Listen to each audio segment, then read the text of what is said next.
નમસ્કાર, હું છું માર્ગી. આપની સાથે હેડલાઇન્સમાં જોઈએ કેટલાક મહત્વના સમાચાર. ગુજરાતમાં વધતા તાપમાન અને હીટવેવને પગલે આરોગ્ય વિભાગ એક્શનમાં આવ્યું છે. રાજકોટ, અમદાવાદ, સુરત અને વડોદરાની હોસ્પિટલ્સમાં 70થી વધુ બેડના સ્પેશિયલ હીટ સ્ટ્રોક વોર્ડ કાર્યરત કરાયા છે. આગામી 48 કલાક ગરમીનો પ્રકોપ યથાવત રહેશે. ત્યારબાદ પવનની દિશા બદલાતા રાહતની શક્યતા છે. લૂ અને ડિહાઇડ્રેશનના દર્દીઓને તાત્કાલિક સારવાર મળે તે હેતુથી આ વ્યવસ્થા ઊભી કરાઈ છે.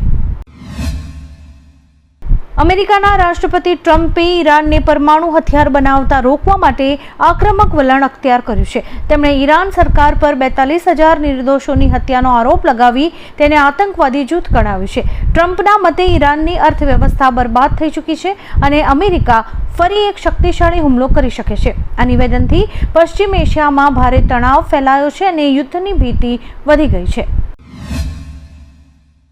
અમેરિકાના રાષ્ટ્રપતિ ડોનાલ્ડ ટ્રમ્પે ઈરાનના નવા શાંતિ પ્રસ્તાવને ફગાવી દીધો છે. તેમણે જણાવ્યું કે ઈરાને પાકિસ્તાન મારફતે નવો પ્રસ્તાવ મોકલ્યો હતો, પરંતુ તેઓ તેનાથી સંતુષ્ટ નથી. બંને દેશો વચ્ચે યુદ્ધ સમાપ્ત કરવા માટે ચાલી રહેલી વાતચીતમાં એક નવો વળાંક આવ્યો છે. ટ્રમ્પે સ્પષ્ટ કર્યું છે કે તેઓ સમાધાન તો ઈચ્છે છે, પરંતુ શરતો સ્વીકાર્ય નથી. હવે આગામી સમયમાં આ વિવાદ કેવું સ્વરૂપ લેશે તેના પર દુનિયાની નજર છે.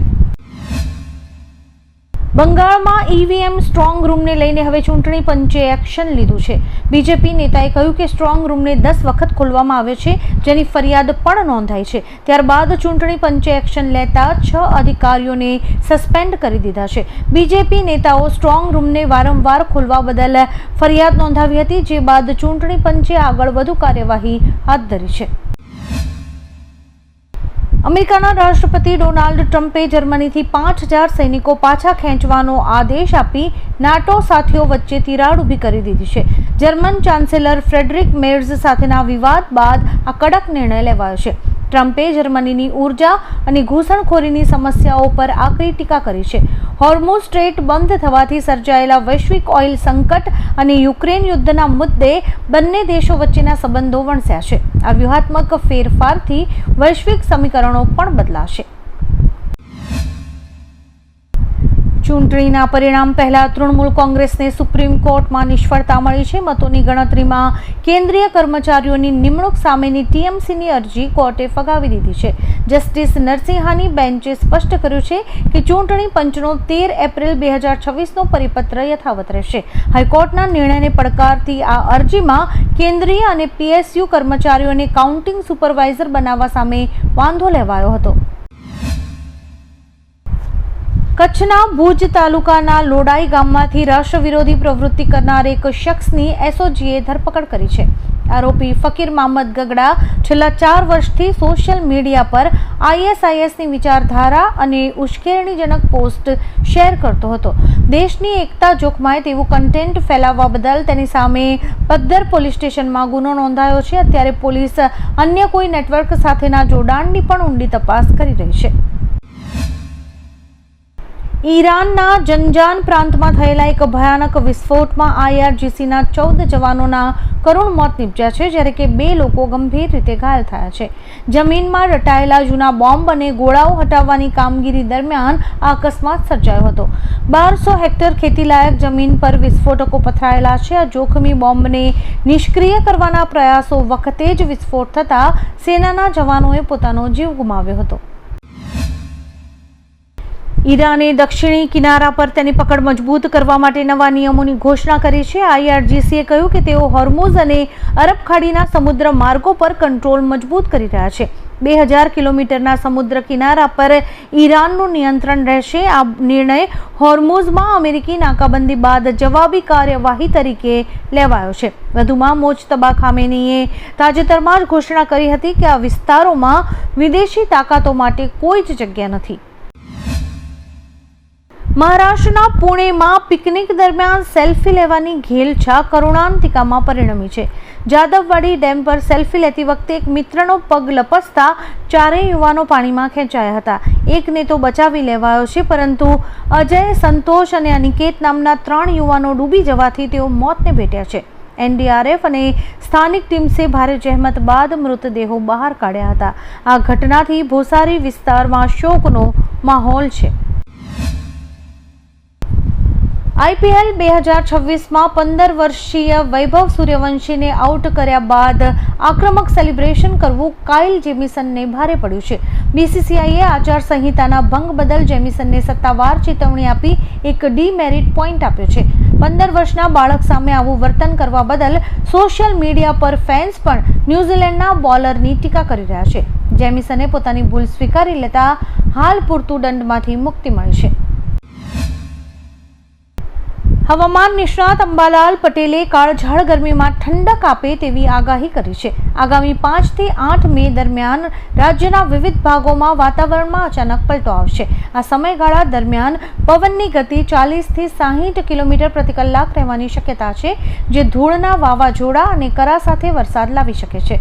ભારે ગરમી વચ્ચે વરસાદની આગાહી કરાતા લોકોને ગરમીથી આંશિક રાહત મળશે.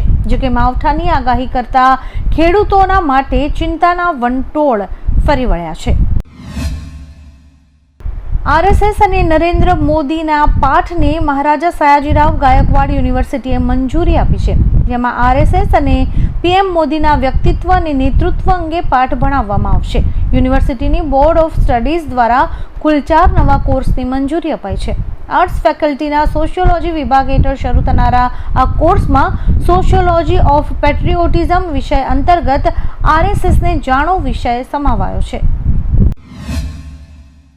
ગુજરાતના રાજકારણમાં આમ આદમી પાર્ટીને વધુ એક ફટકો પડ્યો છે. પાનેલી 2 તાલુકા પંચાયતના આપના વિજેતા ઉમેદવાર ચંદુભાઈ જાદવ સત્તાવાર રીતે ભાજપમાં જોડાયા છે. આ પક્ષ પલટાને કારણે સ્થાનિક સંગઠનમાં ગરમાવો ઊભો થયો છે. આ પક્ષ પલટાથી આપમાં મોટું ગાબડું પડ્યું છે. વધુમાં ચંદુભાઈએ જણાવ્યું કે હું જ્યાં હતો ત્યાં પાછો ઠેકાણે આવી ગયો છું. પશ્ચિમ બંગાળના દક્ષિણ 24 પરગણાના 25 બૂથ્સ પર રીપોલિંગ દરમિયાન મોટો હંગામો થયો હતો. ફાલતામાં મતદાન દરમિયાન ભાજપ અને TMCના કાર્યકરો સામસામે આવી ગયા હતા.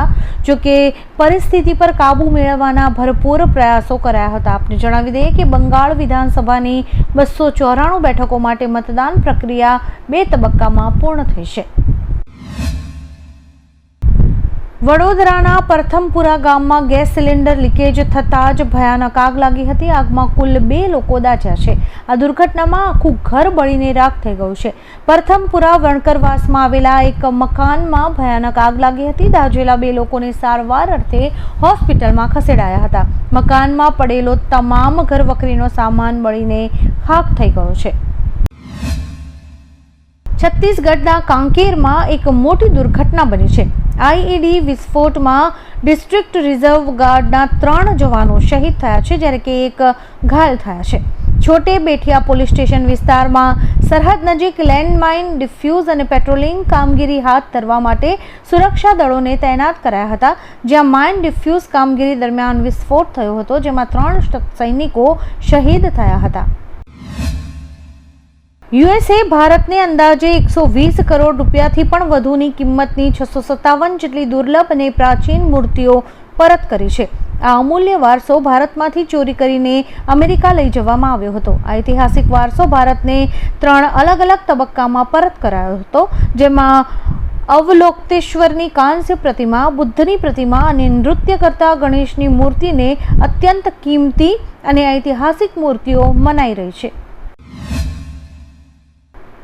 આપ છોડીને ભાજપમાં જોડાયેલા રાજ્યસભા સાંસદ સંદીપ પાઠકની મુશ્કેલીઓ વધી છે. પંજાબમાં તેમની વિરુદ્ધ 2 અલગ અલગ જિલ્લાઓમાં ગંભીર અને બિનજામીનપાત્ર કલમો હેઠળ FIR નોંધાઈ છે. પક્ષ પલટા બાદ તુરંત થયેલી આ કાર્યવાહીથી રાજકીય ગરમાવો વધ્યો છે. પાઠક સાથે 7 સાંસદો ભાજપમાં જોડાતા આપને મોટો ફટકો પડ્યો છે. પંજાબ પોલીસ ગમે ત્યારે તેમની ધરપકડ કરે તેવી શક્યતા છે. રાજ્યમાં વધુ એક કાળમુખો અકસ્માત સર્જાયો છે. માંગરોળના રઈજ ગામ નજીક એક શ્રદ્ધાળુ ભરેલી ખાનગી બસ પલટી મારી ગઈ હતી. આ ઘટનામાં 2 લોકોના કરુણ મોત થયા છે, જ્યારે કે અન્ય ઘણા લોકો ઘાયલ થયા છે. આ ખાનગી બસમાં કુલ 40 મુસાફરો સવાર હતા. ઘાયલોને અત્યારે સારવાર અર્થે ખસેડાયા છે. પોલીસે ઘટના સ્થળે પહોંચીને વધુ કાર્યવાહી હાથ ધરી હતી.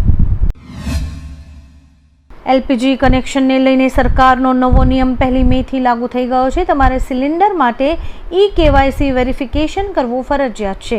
જો તમારી પાસે PNG કનેક્શન છે તો એલપીજી ગેસ સિલિન્ડર કનેક્શન રદ કરવું પડશે. આમ ન કરવા પર ઓઇલ કંપનીઝ તરફથી ગેસની સપ્લાય કરવામાં નહીં આવે. આપને જણાવી દઈએ કે KYC કરવા પર જ તમને સિલિન્ડર મળશે, જ્યારે કે ઘણા ક્ષેત્રોમાં OTP વેરિફિકેશન બાદ જ સિલિન્ડર અપાશે. ઈરાનના IRGCના ખાતમ અલ અંબિયાની સેન્ટ્રલ હેડક્વાર્ટર સાથે સંબંધિત ડેપ્યુટી ઇન્સ્પેક્ટર મોહમ્મદ જાફરે કહ્યું કે ઈરાન અમેરિકા વચ્ચે ફરી યુદ્ધ થઈ શકે છે. વધુમાં તેમણે કહ્યું કે અમેરિકા કોઈ પણ પ્રકારના કરારનું પાલન નથી કરતું. અમેરિકા પર આરોપ લગાવતા તેમણે કહ્યું કે તેમનો પહેલો હેતુ તેલના ભાવ ઘટતા અટકાવવા અને બીજો હેતુ એવી સમસ્યામાંથી બહાર નીકળવું જે ખુદ અમેરિકાએ ઊભી કરી છે. રાજકોટના આજી ડેમમાં વાહન ધોવા ગયેલા 4 લોકો ડૂબી ગયા હતા. અકસ્માતમાં 3 લોકોના મોત નીપજ્યા છે, જ્યારે કે એક વ્યક્તિ હજુ પણ લાપતા છે. ફાયર બ્રિગેડ દ્વારા તેની તીવ્ર શોધખોળ ચાલુ છે. મૃતકોની ઓળખ ભરત જાદવ, ધવલ જાદવ અને ધ્રુવ મકવાણા તરીકે થઈ છે. ત્રણેય ઘાંચીવાડ વિસ્તારના રહેવાસી હતા. આ ઘટનાએ સ્થાનિકોમાં દુઃખની લાગણી જગાવી છે. આવા જ કેટલાક રસપ્રદ સમાચારો નિહાળવા માટે અમારી YouTube ચેનલને લાઇક, શેર અને સબસ્ક્રાઇબ કરો અને જોતા રહો હેડલાઇન્સ.